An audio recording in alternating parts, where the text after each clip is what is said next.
Hello. Hi, everybody. Welcome. We've had some serious technical difficulties. I really apologize, but super excited to be hosting this workshop with some amazing colleagues. The Learn workshop series is sponsored by Tompkins Community Bank, and I'm just going to let our amazing presenters introduce themselves. So without further ado, I will move this a little closer. And there we go. Great. Well, I'll start off. I'm Joe Marraffino. I'm a loan officer for the Cooperative Fund in the Northeast. We're a 45-year-old loan fund, a small business lender that just loans to cooperatives. I'm just going to be moderating the conversation. So these are the stars that shows over here. I use he, him pronouns, and we have a couple of folks who are here in the room. We have a couple of annual reports if you want to check them out to see the kind of loans that we're making. We're seeing a lot of increase in lending requests for cooperatives. There seems to be like a rising tide of interest in co-ops, and I think some of the stories that we'll hear will reveal a little bit of why that's happening and why they can get the response. So why don't I sit down to the Colleen and stuff there and then come back this way? Sure. I just wanted to gauge how challenging it is to hear. Yeah. If we move the computer closer, Yeah, that should be, yeah. Oh, shoot. This is going great. It's going great. It's going great. Yeah. Is this appropriate? It's better for you. Is it a little bit better to hear? Thank you. Yeah. Well. Okay, so myself. My name is Colleen Anunu, and I am one of the co-managing directors for Gimme Coffee, which is a 22-year-old, almost 23-year-old coffee company based out of Ithaca. But we have been a cooperative for the last about year and a half. We converted in the summer of 2022 to a co-op from a sole proprietorship. And so really happy to be here. I've been along the journey with Gimme for over a decade.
Can you hear now? We'll do our best to project. Great. Okay. Sorry that you missed some of that, folks online.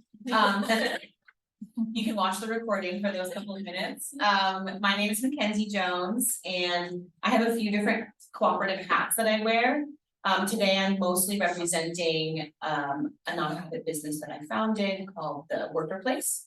And I do co-op education and consulting, including with Gimme Coffee and working with Joe to build some other local co-op coalition type thing. And I also am a member of a cooperative that offers shared services. It's a cooperative conglomerate, which is kind of a new model, and I'm going to speak to some of that today. And I also co-founded and am still a resident and member of a housing cooperative in Fall Creek neighborhood. And I've been doing co-op stuff for like the past decade plus. Started with a biodiesel cooperative when I came to Ithaca 15 years ago, kind of informally. I love co-ops and all their shades and forms, and even among some of the struggles and stuff. So looking forward to the conversation today. Great. Well, the first question I want to pose to the group is just how does it work? And the reason I want to lead with this is I think we often want to talk about what we love about it or why this can be great for the world. But I feel like in the audience, it's often people who are wondering, yeah, that's great, but like, you know, is it functional? Maybe coming from experiences they've had with collective volunteer groups that had some element of dysfunction, or just some anxiety about like the work of democracy, like it's effort you have to put in. So I want to ask you, your cooperative, like, how does it work? Who makes decisions? How do you include everybody in a participatory process? And who are the owners? Because I know it's different for different groups. One of the first things I'll say is that one of the first principles of cooperativism is that membership is open, it's accessible, and voluntary. So at no point does, in at least worker co-ops or consumer co-ops, there's no requirement for someone. At Green Star, you can shop there if you're not a member owner. And at co-ops that I've been part of, you can work there without being a worker owner. So that's just, that's part of how it works, so that it's opt-in. There's a selection bias in terms of people's willingness to participate. Yeah, when we were converting from the business that had been its own growing business for 20 years, we had this opportunity to kind of shape how we wanted to do that bargain.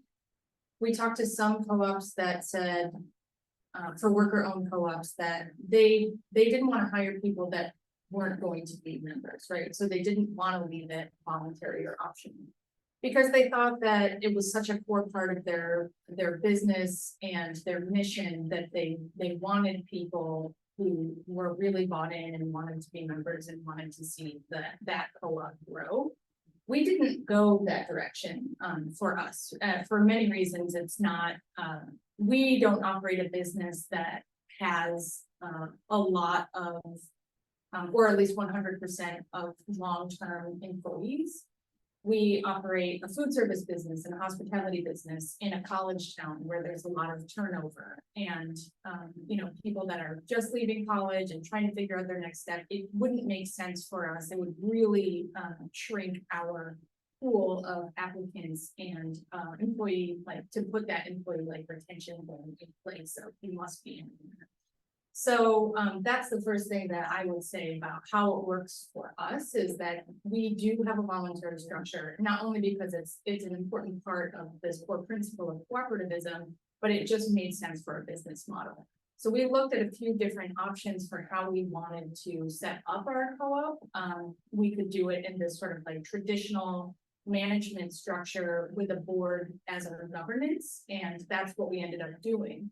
We could have also gone this more collectivist route, which I think, Joe, you alluded to in your question of, you know, do we want to really have a flat decision-making process or, you know, horizontal decision-making process? And we decided for the business that we operate, the complexity of the business, the need to continue to have revenue coming out of this global pandemic, and really like, you know, needing to make business decisions that made sense for all, we decided to continue on this management hierarchy structure. So Gimme as a cooperative operates very much like a traditional business with management, you know, in place and policies in place. And that's really important for us.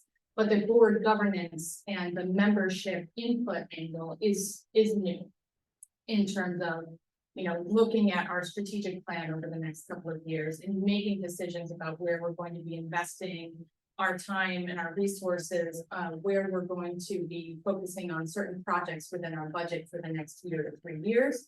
That's all a board and membership decision. So it's very much right now in the first 1.5 years of our lifespan to bring people along and like into the democratic open book management style of a traditional business.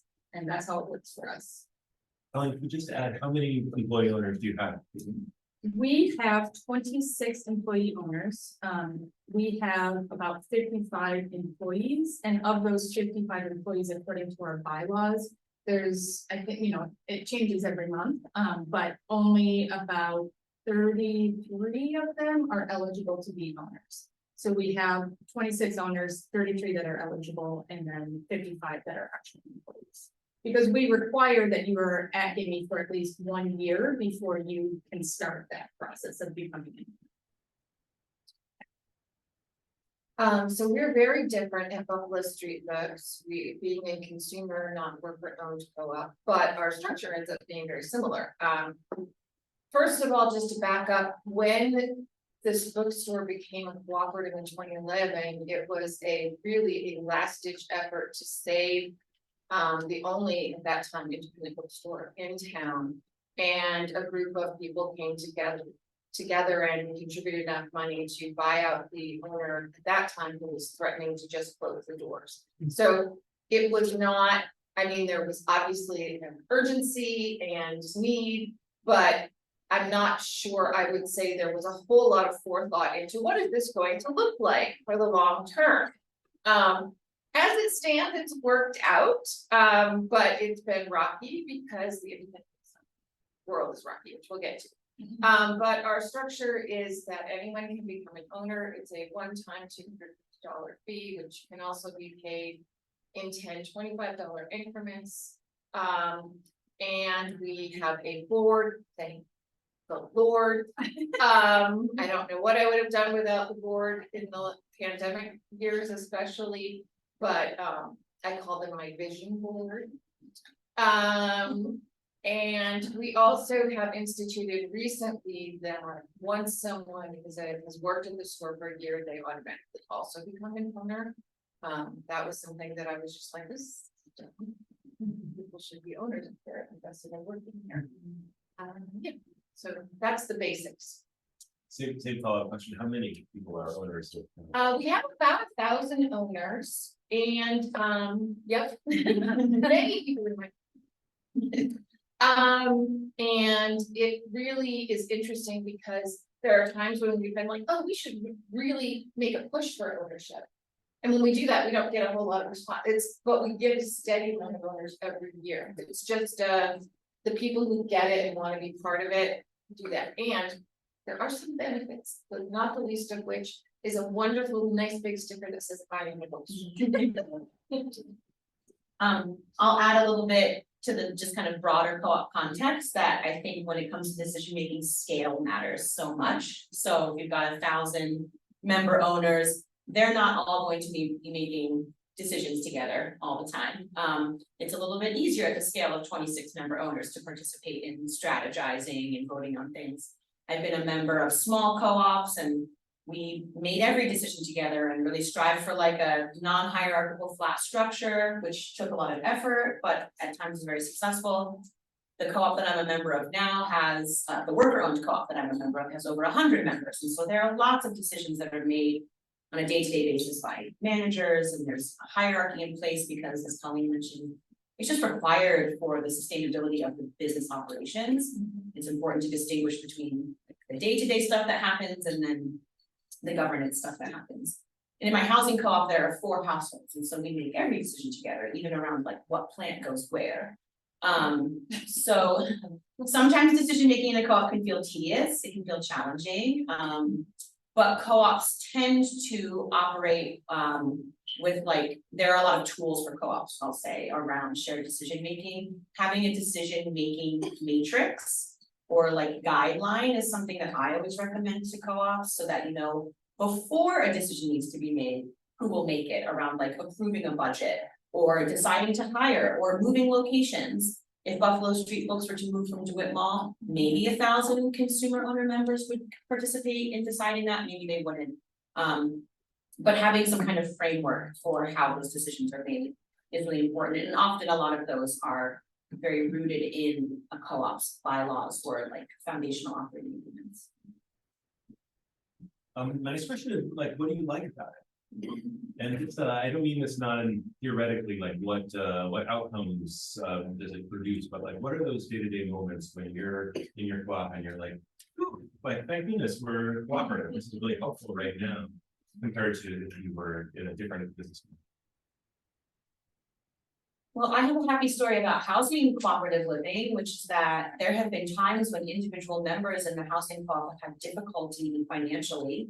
And the cooperative structure has been able to float an individual household, whether it be by like paying taxes or contributing to insurance costs or something.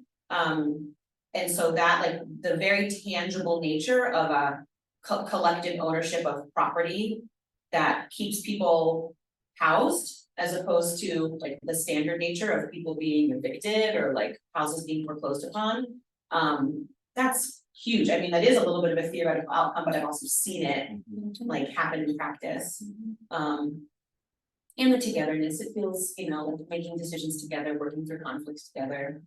In co-ops, I like to say that conflict is generative. Those are the moments where we learn. People are often afraid in their regular lives to argue with people, but in a co-op, it's not arguing, it's managing conflict, and it's moving through to some shared vision.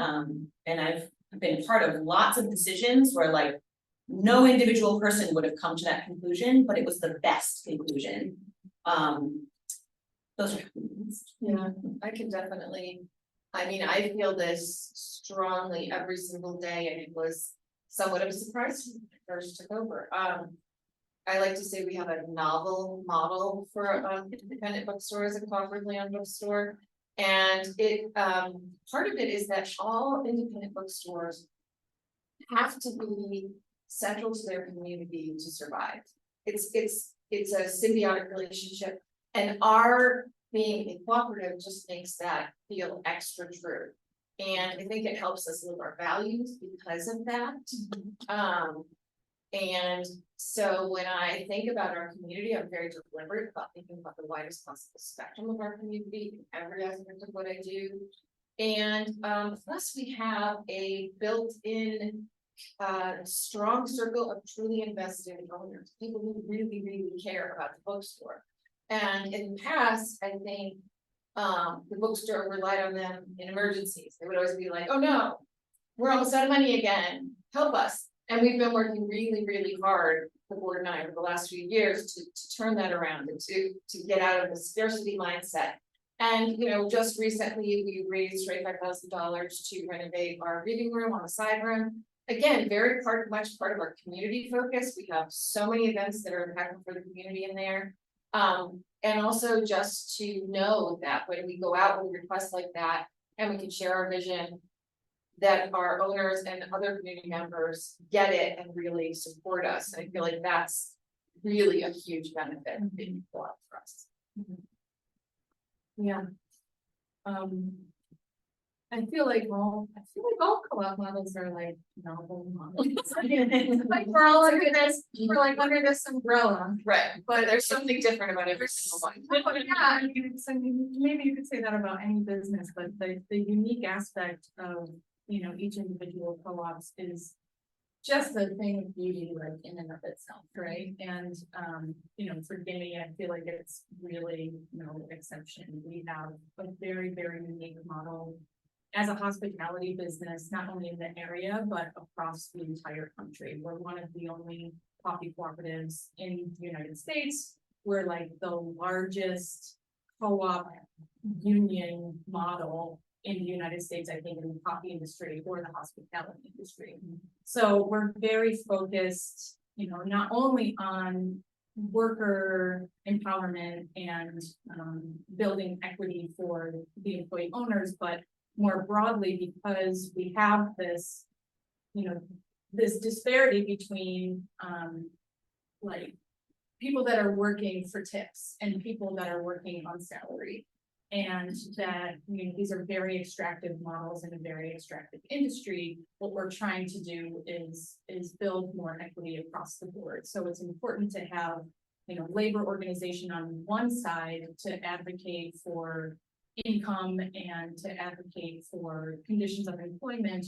And then on the other side, it's important for anyone who also is a member or owner of the cooperative to be able to, you know, build a retirement plan for themselves. And we're in the very early stages of that, but that's one of the things that I feel the most positive about our business model is that, you know, people that are like, oh, you're a cooperative, so what's it like being this like nonprofit coffee company? And I'm like, we're not a nonprofit, like we are very much for profit, as I feel like we must be in this economy that, you know, in this like capitalist structure that we exist in. We have to do the best that we can for people.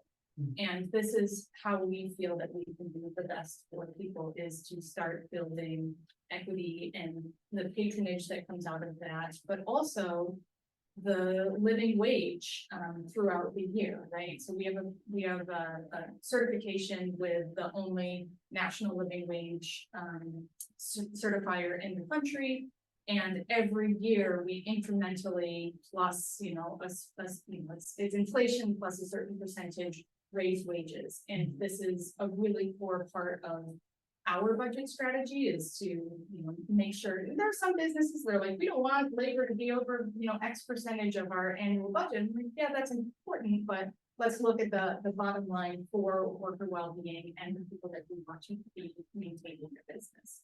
So I guess, to answer your question in this roundabout way, the thing that I love about being a worker cooperative in a generally extractive economy is that we're putting it back.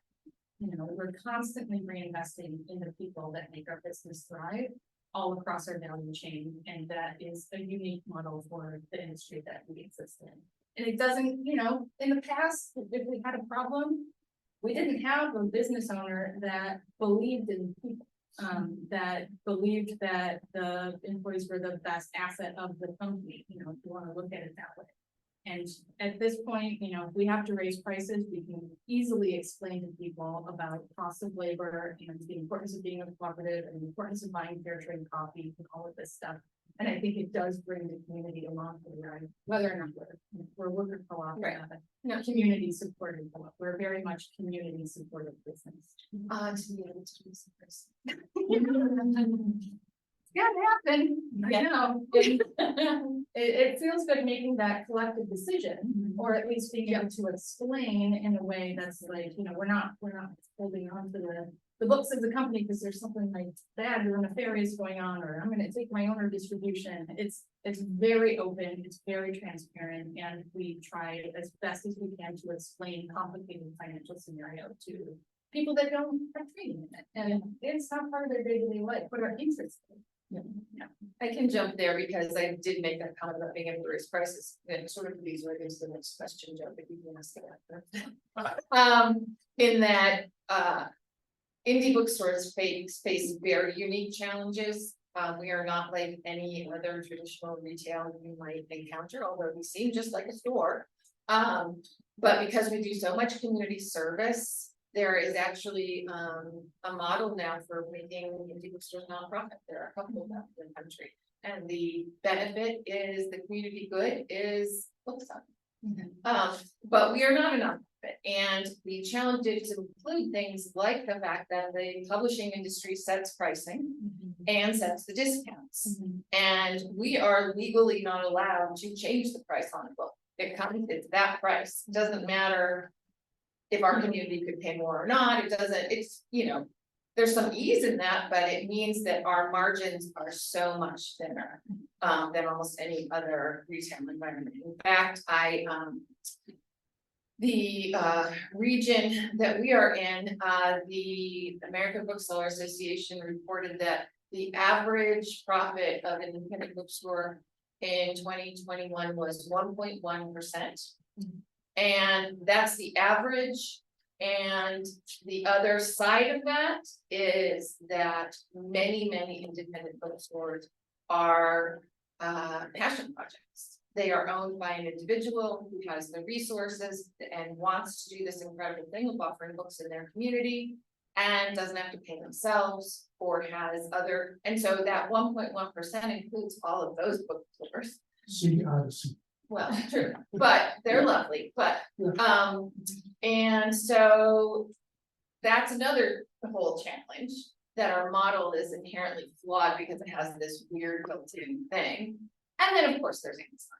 So challenges we're facing are really huge. And, like, we tend to measure our success in, oh, we lost less money than last year. But we're still here. And again, you know, so much of that is because we have a board that can support us, because we have owners that can help us, because we have a community that values what we are offering. And because we work really hard to think outside of the box and find ways to bring in dollars other than just selling books. So, and well, you know, so much of what Colleen said is some stuff that I very much value and we value at Buffalo Street Books. We have paid a living wage for years. And in addition, if you know, the living wage is only, we do the Tompkins County living wage. It's only calculated, I don't know if it's every year, but we'll do an increase based on cost of living. We try to make our work environment really worthwhile. We have a very empowered model. And we are always looking for new ways to offer employees extra stuff that we can't necessarily offer dollar things, but you know, things to make their lives better and make it worthwhile to work there in this place where it's impossible to make a profit. That's a great segue. None of us are operating in vacuum. Our cooperatives that we are in or are working with are not, you know, independent of greater economic trends. I know baristas are organizing all across the country. There's like labor organizing. The independent bookstores obviously like are responding to the internet and have been for a decade or more. McKenzie, I know you work a little bit with the baby boomer retirements and like the shift in kind of generational shift. There's some evidence to suggest that co-ops emerge during an economic down cycle to like respond against loss of wages. Is that how you think about our co-ops defending against something that's happening economically, or are they building the future, or like how do they fit into this current economic climate? It feels like both to me. I mean, there was a lot of kind of like immediate research coming out of the pandemic that worker cooperatives were some of the most resilient businesses. They were able to retain their employees. They were able to support their employees in wellness, as opposed to, you know, Amazon is like such a nice counterexample to that. So I think when we see that, when there's like a little bit more proof out to the world, I think we see people starting to respond with wanting cooperatives. When we've got someone retiring, the silver tsunami is coming. A lot of owners are retiring and they have built businesses with people that they care about who are loyal employees, and they don't want to sell to outside investors or just anybody. So sometimes it's a response to just like the devotion to the business. Sometimes I think it's a response to things happening in the world, but I also think that co-ops have just always been there. We've always, like, in agriculture, post-slavery, this country has like a very strong foundation of people organizing collectively and pooling their resources when they were otherwise on the fringes of work specifically, but society as a whole too. So I think sometimes it's an emergency response, but co-ops don't just like pop up overnight, so it can't really be like an emergency response. There's a lot of time and planning and effort. Or financing, yeah, ideally, whether it happens before or after a conversion or starting up. I'm so also entrenched in the cooperative movement, and I see things happening all the time with co-ops starting and businesses converting to co-ops that my perspective, of course, is probably skewed. I forget sometimes that, you know, co-ops make up a really small portion of businesses. But what I think is like interesting is that most co-ops are small businesses, and that like makes sense, but. Small businesses, again, have been struggling as long as there have been small businesses, and so the cooperative model has always, for some of them, been a way to. Have more economic transparency, have more community support, to get, you know, unique out of the box financing. Not that all those things are always easy, but I think the co-ops, there's been a thread of cooperativism, I think, if we really look at like. Who co-ops serve and why people start them, I think we see a lot of typically underprivileged people. Going to that model of collectivism, whether or not they incorporate as, you know, a cooperative incorporation. I think that has become a little bit, you know, the formalization of co-ops is maybe something that's newer in the past centuries. I can say that there's definitely a trend in the book industry for more independent bookstores to incorporate with co-ops.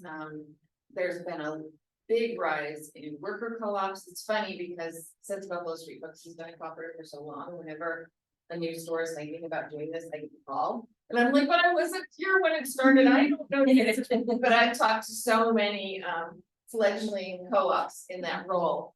And so there are several new worker co-ops, along with some older, Red Emma's in the Baltimore area has been a worker co-op for a long time, and they are very much of the, everyone is on board, everyone's an owner, everyone makes decisions. There's several iterations too, which is interesting to watch. Rosie Bound Bookstore in Roslindale, Massachusetts, incorporated with $100 co-op fee. They also have some worker owners, so it's a interesting hybrid. I think it really makes sense in this industry where it's so difficult that people are searching for ways to make sense of it all and organize their business in a way that hopefully can help them not just survive, but you know, thrive. Wouldn't that be nice? Yeah.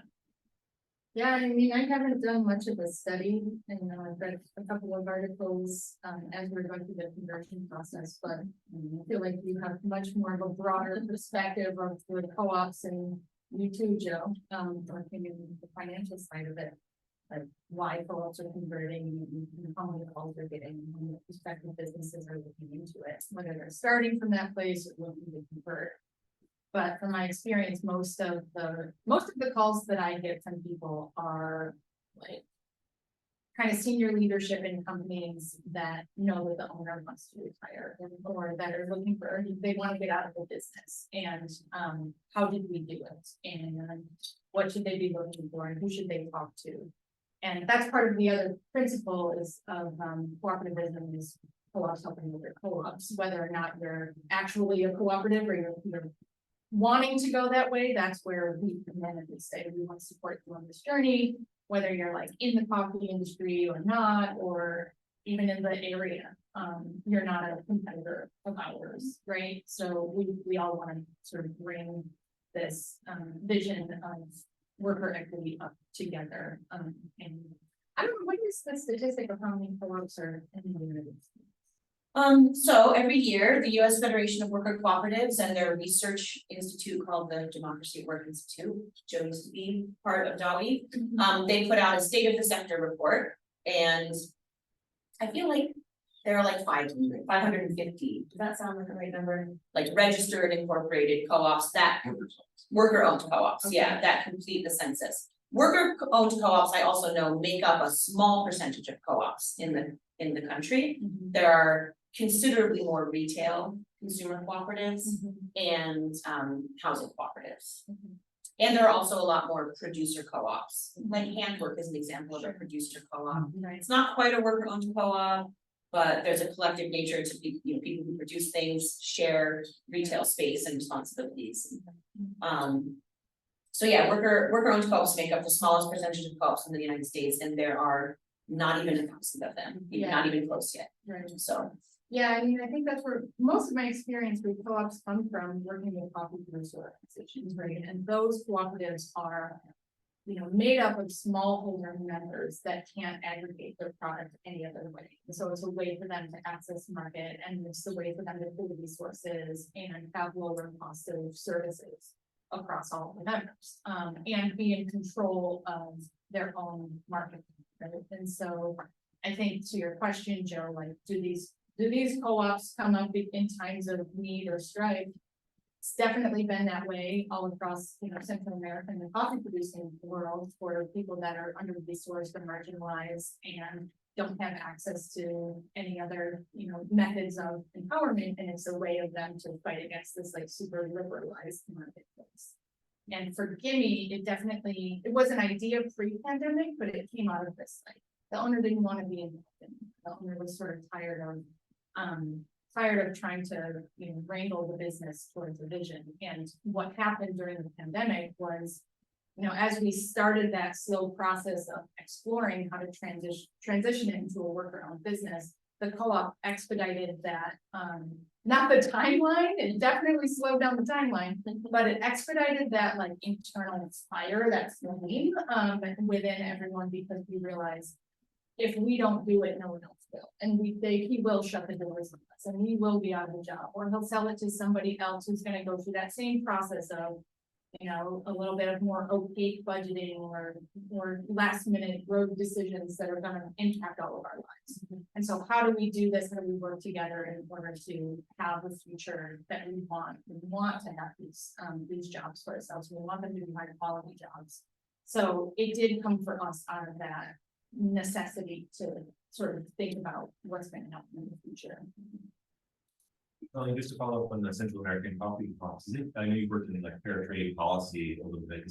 Do I remember correctly that fair trade recognizes cooperative as something that is valuable? Like, does it get some marks in the fair trade label that they're following? Depends on your fair trade label. Today, so this month is also Fair Trade Month, in addition to it being co-op month. But the International Fair Trade Organization, the Fair Trade Labeling Organization, has within their standard, you cannot get certified unless you are a producer organization. There's a couple of other spin-off organizations that recognize other models, but for the main fair trade organization, you must be a cooperative or a registered producer organization, which means you have membership, you have democracy, you have transparency. There are committees that democratically decide how to invest premium, all of that stuff. So that's a very core part of that standard, which is why we work with that organization and fully support fair trade. Right. One of the reasons. So if you're drinking fair trade coffee, there's a little bit of democracy in the cup. Absolutely. There's no doubt about it that this coffee comes from a producer organization. Yeah. Virtue signaling, important. What about in the US? What sort of enabling policies or supportive policies are you guys seeing? And you might work at the federal level, but I know Lisa, you're very invested in the kind of downtown alliance and gotten some support locally. What helps cooperatives exist? Innovative funding is so important. Access to capital is something that all small and new businesses struggle with the exception of, like you mentioned, maybe someone who's independently wealthy. And those co-ops exist also.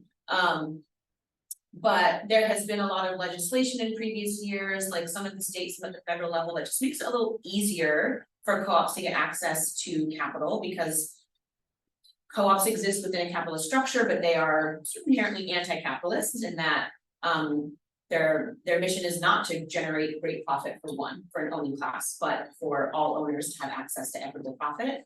And so it's not friendly to investors, people who want like a certain percentage back, or who want more decision-making rights because they have put a certain amount of money in. So it's been hard for co-ops to go to any regular bank or to investment opportunities. And so that's just kind of broadly something that's been happening, because that a lot of like lending institutions have shifted, and there have been like a new crop of lending institutions that exist in response. Cooperative development funding institutions are very like dedicated to funding co-ops in a new way. As far as other policy goes, like outside of just finances, I know that certain states like California and Massachusetts are working towards like worker ownership initiatives where they're using municipal funds to incubate co-ops. It's part of some cities, like in Los Angeles, it's part of like workforce development. The cooperative model is becoming something that's a little bit more standard. And at the national level, right now, the USDA is working with a lot of groups on like cooperative real estate models. So it's happening, there's a lot that happens, and there are grassroots organizations, whether they be co-ops themselves or organizations like the US Federation of Worker Cooperatives that are constantly advocating for more co-op friendly legislation, co-op friendly lending. And most of that starts with educating decision makers, leaders around the cooperative movement, because it's not like very standard for politicians to be thinking about cooperatism as a good outcome, or like a viable pathway towards something. Which the USDA would give us real estate right now. Let's talk about it.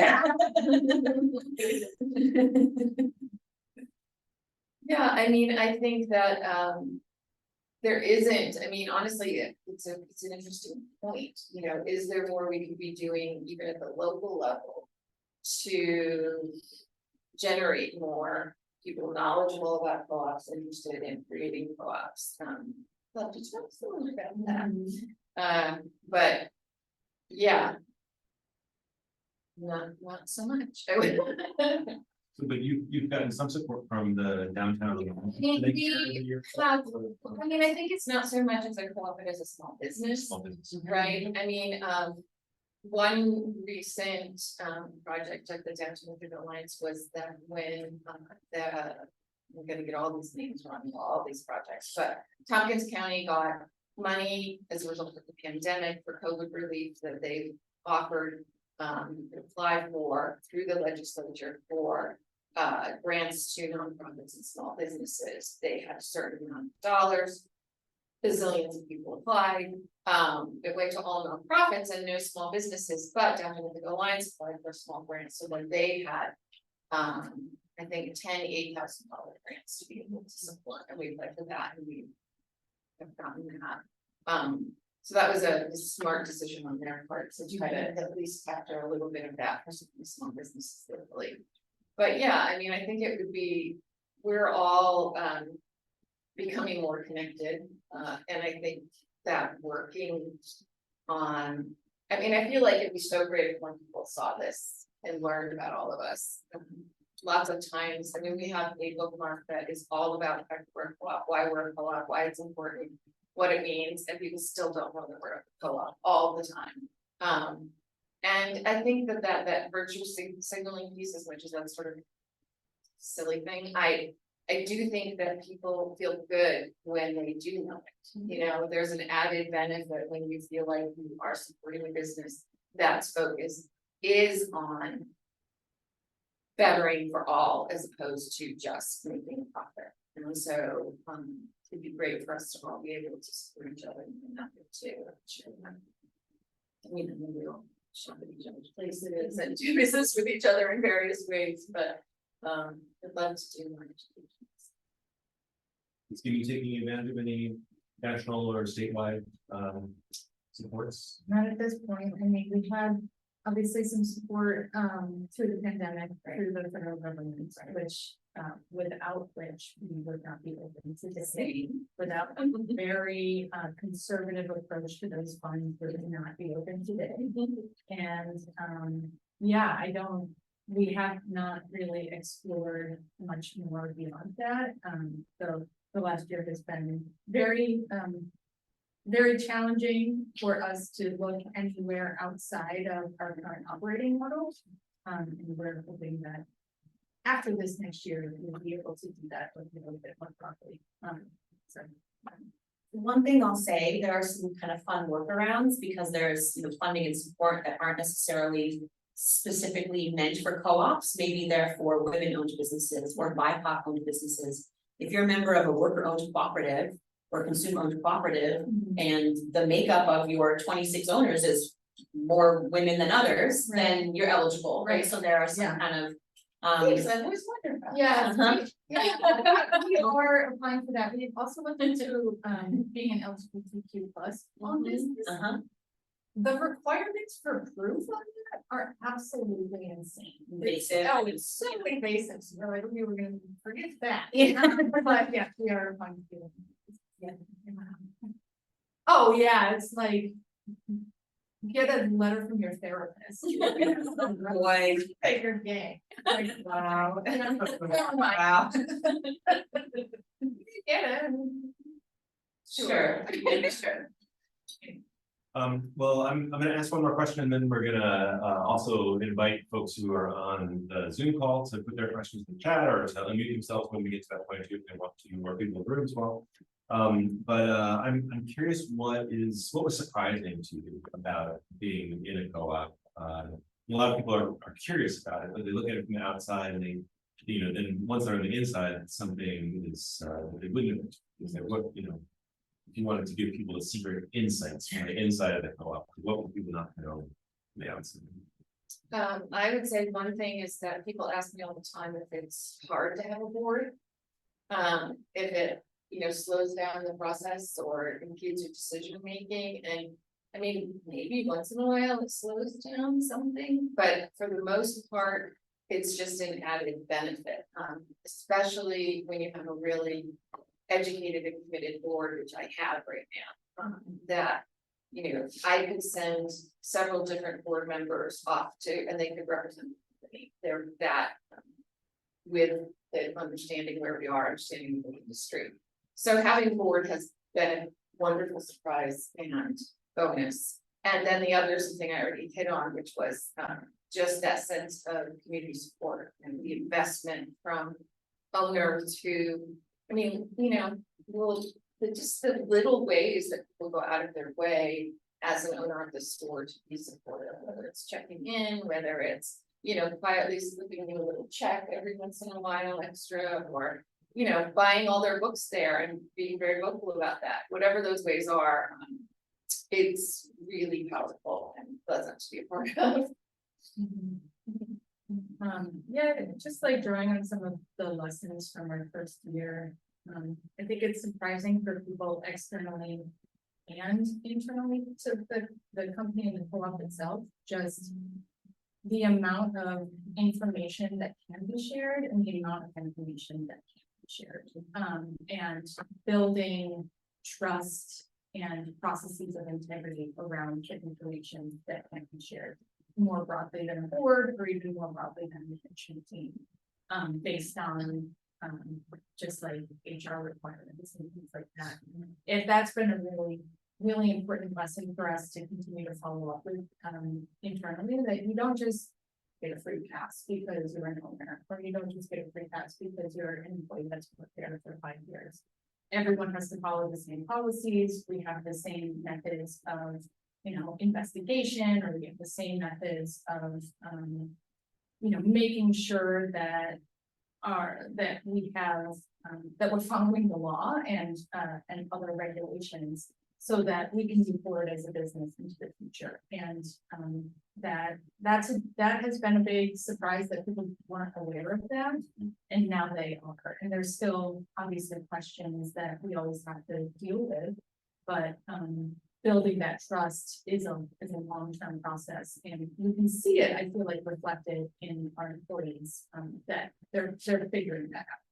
It's like people have a healthy sense of skepticism when it comes to a business that has multiple like management tiers, and or that they've existed in the hospitality industry for so many years and they know what it's like, but when you build processes and systems and a culture of information sharing, or real honest sharing of this is why I can't tell you that information, that that helps everything down the road.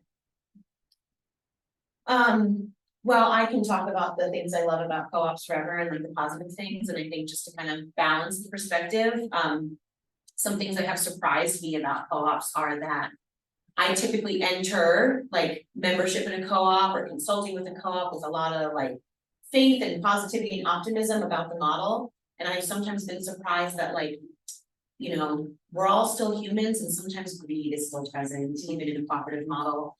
The way that we interpret principles is not the same. Economic transparency to one person does not mean what economic transparency means to another person. I think I've been surprised by sometimes how little members in a co-op want to engage with the co-op.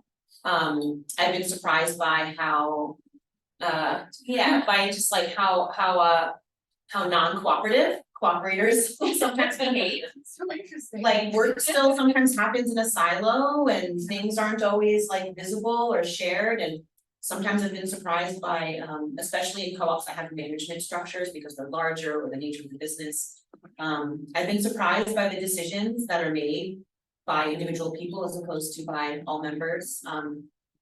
So I guess all that really, all of that kind of distills into like cooperativism and shared decision making and transparency are muscles that have to constantly be worked and flexed. And I think that kind of surprised me. I think I had this like somewhat Wizard of Oz vision when I entered the movement that like, oh, if people agree to be a co-op and they've got bylaws, then like it's smooth sailing.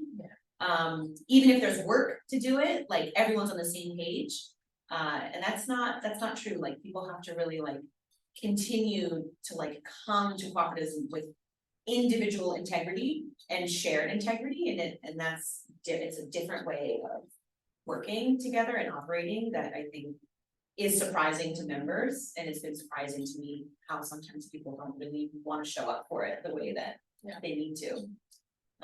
Those are not always the case, obviously. I have way more like happy stories about homes, but the difficulty in getting people on board, even after they've like said I'm on board, sometimes kind of surprising. Yeah, I mean, I should call, that's a good point, in that there are many people who are owners of the bookstore who are very engaged, and there are many more people who are owners of the bookstore who are not very engaged.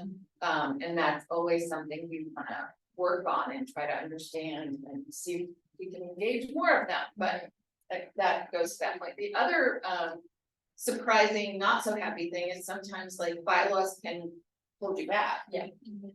You know, our bylaws were pulled together somewhat quickly. They're fine. We work with them, but there were many times over the last 6 years where we've been like, well, we could try this, except the bylaws say that. And then is it worth going back to the bylaws to reinvent that wheel or not? And usually it's not, so. Cause you need 1,000 members to vote on it. Well, yeah, and so it's, yeah, that could be a little.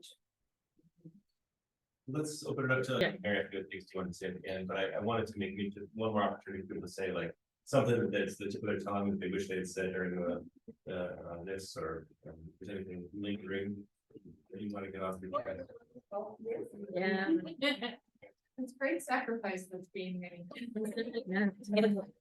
And there's a big network. While it might seem like kind of an amorphous and opaque like process, there are a lot of people involved in cooperatives who want to cooperate with others. So if you're curious, take the lead. Yep. And someone on the Zoom asked if our contact information could be shared. So I guess we'll send out something like that afterwards. Absolutely. Yeah, for sure. And then I figure I'll probably, you know, take some bullet points of some of the highlights that you had shared today, and I'll put that on socials as well. So hopefully that can more entice folks to watch. But yes, we'll obviously, you've got the room, you can stay and chat if you want. But yeah, I want to thank Joe, McKenzie, Lisa, and Colleen for their time, and thank you to folks who joined on Zoom and the small but mighty crowd here. Once again, Tompkins Community Bank is our sponsor for our learning series, so we appreciate that. If anyone is looking for sponsorship opportunities for next year, feel free to reach out to me, mhollandbavis@tompkinschamber.org. All right, I hope everyone has a great day. Thank you. Forgive me for interrupting.